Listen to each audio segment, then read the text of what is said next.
గోవింద. వెంకటేశ్వర సుప్రభాతంలో వెంకటేశ్వర ప్రపత్తిలో ఉన్నటువంటి శ్లోకాలు చెప్పుకుంటూ స్వామి యొక్క దివ్య పాదాలని వర్ణిస్తూ ఇంకా ఏం చెప్తున్నాడో విందాం. లక్ష్మీ మహీతను రూప నిజానుభావ నీళాది దివ్య మహిషీకర పల్లవానాం ఆరుణ్య సంక్రమణ కిల సాంతరాగౌ శ్రీ వెంకటేశ చరణౌ శరణం ప్రపద్యే. శ్రీదేవి, భూదేవి, నీలాదేవి. లక్ష్మి అంటే శ్రీదేవి, మహి అంటే భూదేవి, లక్ష్మి మహి. తదను రూప నిజానుభావ నీలాది, అదే రూపంగానటువంటి నీలాదేవి. దివ్య మహిషీకర పల్లవాభ్యం, వాళ్ళ ముగ్గురు కూడా పాదాలు ఆరుణ్య సంక్రమణత. ఆ పాదాలు వాళ్ళ చేతులు ఎర్రగా ఉన్నాయి. వాళ్ళు పట్టుకొని స్వామి పాదవుతుంటే ఆ ఎర్రదనం కూడా తగిలి ఇంకా ఎర్రగా మెరిసిపోతున్నాయి తండ్రి నీ పాదాలు. అలా అంటే నీ పాదాలని ఇక్కడ స్వామి యొక్క శక్తులు అన్నమాట.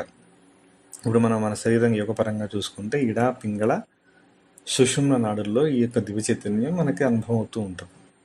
వీటి యొక్క దివ్య ప్రకాశంతోనే ఆత్మ యొక్క శక్తి అనేది మనకి అనుభవపూర్వకంగా మనకు తెలుస్తుంది అనమాట. ఇది యోగపరంగా ఇలా గ్రహించాలి అంతే తప్ప లక్ష్మీ, శ్రీదేవి, భూదేవి, నీలాదేవి అనేటువంటి ముగ్గురు వనితలు వచ్చి స్వామి పాదాలు అలా కాదు. పైకల్లా అర్థం కల్పించిన లోపల ఉన్నటువంటి అంతరార్థం ఏంటయ్యా అంటే ఈ యొక్క స్వామి శక్తి దివ్య ఆ చైతన్యం యొక్క వ్యక్తీకరణ ఏదైతే ఉందో ఈ రూపకంగా మనకి మన మానవ శరీరంలో కలుగుతూ ఉంటుంది. అలా ఈ యొక్క అర్థాన్ని మనం గ్రహించాలి.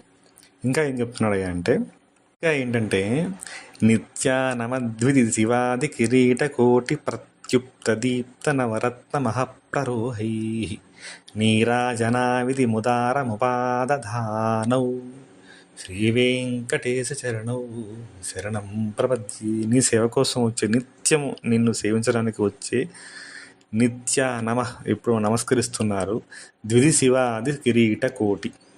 వాళ్ళ యొక్క దేవతలు ఎవరైతే ఉన్నారో, ద్విధి అంటే బ్రహ్మ, శివాది మహేశ్వరుడు, బ్రహ్మ మహేశ్వరుడు అయినటువంటి వాళ్ళ దేవతలంతా వచ్చి వాళ్ళ కిరీటాల యొక్క నవరత్న ఖచ్చిత సింహాసన కిరీటాలు ఉన్నాయో ఆ కాంతులు నీకు నీ పాదాలకి మంగళారతి ఇస్తున్నట్టుగా ఉన్నాయి. వాళ్ళ కిరీటాలపైన పొగదరిగిన కిరీట కాంతులు నిత్యాద సమద్విధి శివాది కిరీట కోటి ప్రత్యుప్త దీప్త నవరత్న మరప్రరోహై. అంటే ఏదైతే దివ్య చిత్రం అయితే మనసే దేవతాశక్తులు నడిపిస్తూ ఉంటాయి ఇది మొత్తం యొక్క ఈ విశ్వాన్ని. అవన్నీ నిన్నే ఆశ్రయించున్నాయి. అంటే నువ్వు అంతటా ఉన్నావు, నిన్ను వాళ్ళు ఆశ్రయించున్నారు దేవతాశక్తులు. బ్రహ్మ, శివుడు, ఇంద్రుడు మొదలైనటువంటి దేవతాశక్తులు. అంటే ఇక్కడ పేర్లు ఇలా చెప్పడం అంటే ఒక దేవత యొక్క గొప్ప, ఒక దేవత అలా కాదు. ఇక్కడ మనం గ్రహించాల్సింది పవర్ డివిజన్ జరిగింది. డిఫరెంట్ అదే చైతన్యం మళ్ళీ కింది స్థాయిలో దిగొచ్చి తన డ్యూటీస్ చేస్తూ ఉంది. అది మళ్ళీ తన ఎనర్జీని ఆ మూల చైతన్యాన్ని అనుసరించే పొందుతుంది.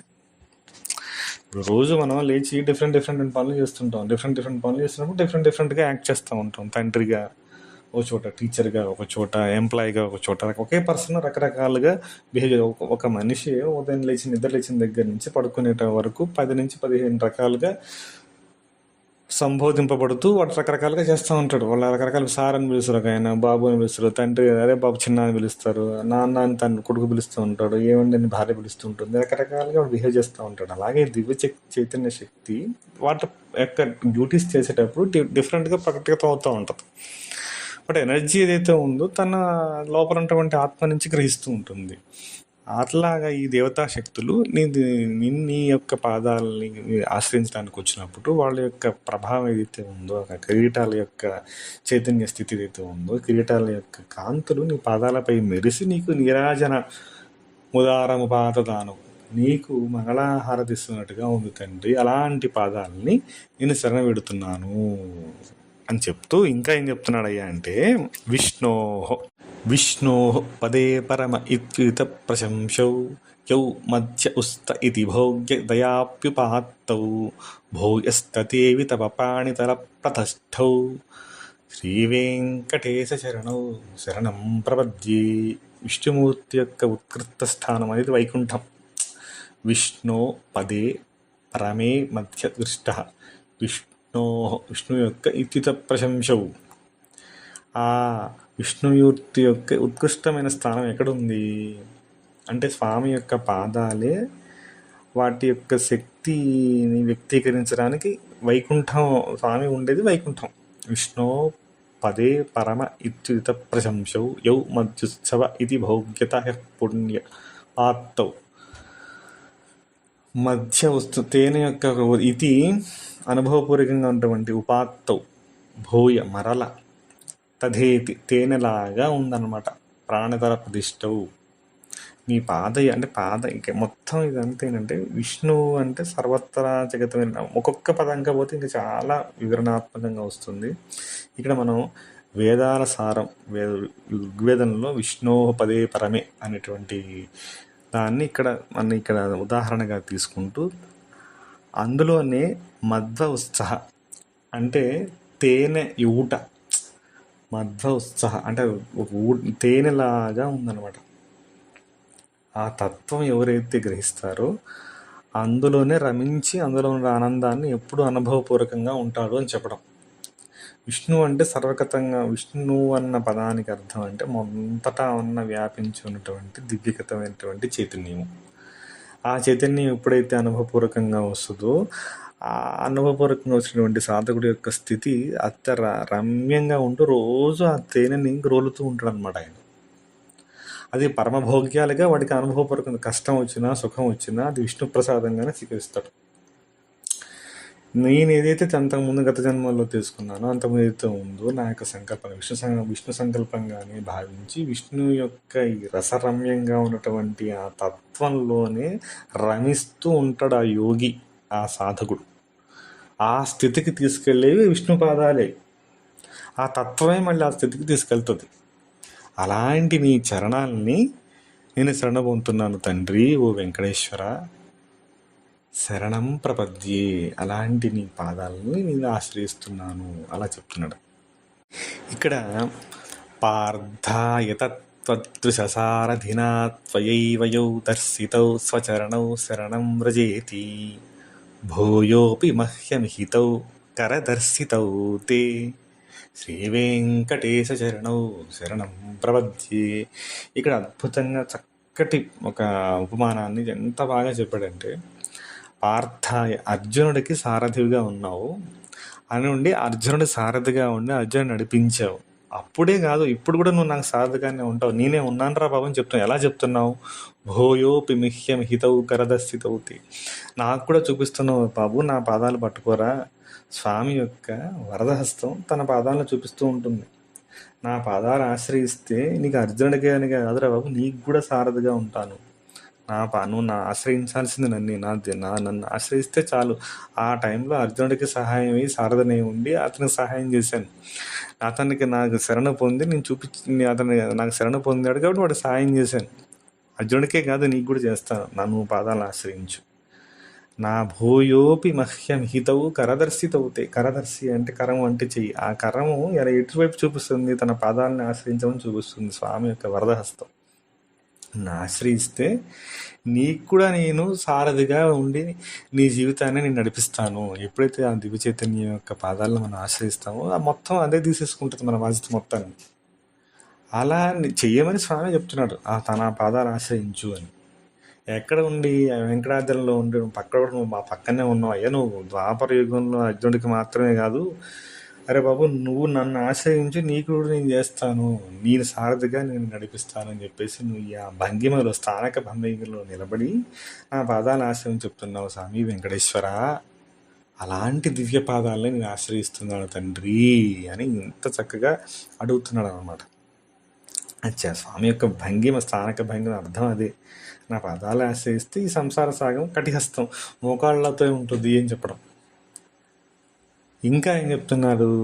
మన్మూర్ధికాళయ ఫణే వికటాటహీషు శ్రీవేంకటాద్రి శిఖరే సరసి శృతీనాం చిత్యేప్యసః మనసాం సమమహితౌ తే శ్రీవేంకటేశ చరణౌ శరణం ప్రపద్యే. ఇది ద్వాపరయుగంలో స్వామి ఎవరిపైన ఉన్నాడు? కాళీయ పణే వికటాటహీషు మన్మూర్ధి. వాడు బాగా మదించినటువంటి ఆ కాళీయ సర్పం పైన పడగలపైన స్వామి కాళీయ మర్దనం చేసి వాడి యొక్క గర్వం మొత్తాన్ని అణిచేశాడు. అలాంటి స్వామి ఇప్పుడు వెంకటాద్రి శిఖరం పైన కూడా ఉన్నాడు. శిఖరే సరసశ్రుతీనాం చిత్య చిత్యేప్యసమనసాం. ఆ వాడు కాళీయుడే కాదు, నా మతి కూడా అలాగే ఉంది. చిత్యేప్యసమ్య మనసాం, నా చిత్తం కూడా, నా హృదయం నందు కూడా అలాగే ఉంది స్వామి. భగవద్గీత ఇతర చింతలు ఏవైతే ఉంది, భగవత్ చింతన కాకుండా అన్య మనసాం, భగవత్ చింతన తప్ప వేరే చింతలతో కూడా నా మనసు అలాగే ఉంది. నా శిరస్సుపై కూడా పాదాలు పెట్టి నన్ను కూడా ఎలా అయితే కాళీయుడిని ఉద్ధరించావో నన్ను కూడా అలాగే ఉద్ధరించు తండ్రి అని అడుగుతున్నాడు. ఆ పాము యొక్క తలపీద పెట్టి వాడిని పాద స్పర్శలతో వాడి యొక్క గర్వాన్ని అడిచి ఎలా అయితే వాడిని ఉన్నావో, వెంకటాచలం మీద నువ్వు కూడా నా తల మీద ఉన్నటువంటి దుర్గుణాలను కూడా అణిచేసేయి. ఉపనిషత్తుల్లో లేకపోతే వేరే చింతల్లో యోగీశ్వరుల పైన చింతన కూడా వేరే అనన్య మనసం, భగవత్ చింతన లేకుండా రకరకాలుగా నా మనసు పోతూ ఉంటుంది కదా, అలా పోనీయకుండా నీ దివ్య చరణ పాదాలు నా పైన ఉంచి నీలో చేర్చుకో తండ్రి అని అడుగుతున్నాడు. ఆమ్లాన సహృదవనీకరకీర్ణ పుష్పౌ శ్రీవేంకటాద్రి శిఖరాభరణాయ మానౌ ఆనందాఖిల మనోనయనౌ తవైతౌ శ్రీవేంకటేశ చరణౌ శరణం ప్రపద్యే. ఎలా ఆనందాఖిల మనోనయనౌ తవైతౌ. స్వామి ఆనందాఖిల మనోనయనౌ, సమస్తమైనటువంటి జనాల్ని, మనుషుల్ని ఆనందాఖిల మనోనయనౌ, నీ యొక్క కంటి చూపుతోనే అలా కట్టేస్తావు వాళ్ళందరినీ. ఆమ్లాన హృష్యదవనీతల కీర్ణ పుష్పం, ఆ చుట్టుపక్కల చల్లగా వికసించిన వాడిన పూలు ఎలాగైతే వెంకటాచలం పైనటువంటి ఉన్న పూలు ఎలా పర్వతం పైనటువంటి ఆ పూల తోటలతో అద్భుతంగా అలవారుతున్నదో అలాగే అలా ఆకర్షిస్తూ ఉన్నాయి అన్నమాట తుమ్మెదల్ని, వీటిని.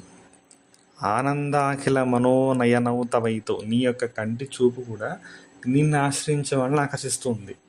సమస్త జనులను వాళ్ళ కన్నులకు ఆనందాన్ని ఒకటి ఆకర్షించేది, రెండు నిన్ను చూడటానికి వచ్చే మనుషుల యొక్క కన్నులకు కూడా ఆనందాన్ని కల్పించేటువంటి దివ్యానంద స్థితిలో ఉన్నావు. ఎలా మొత్తం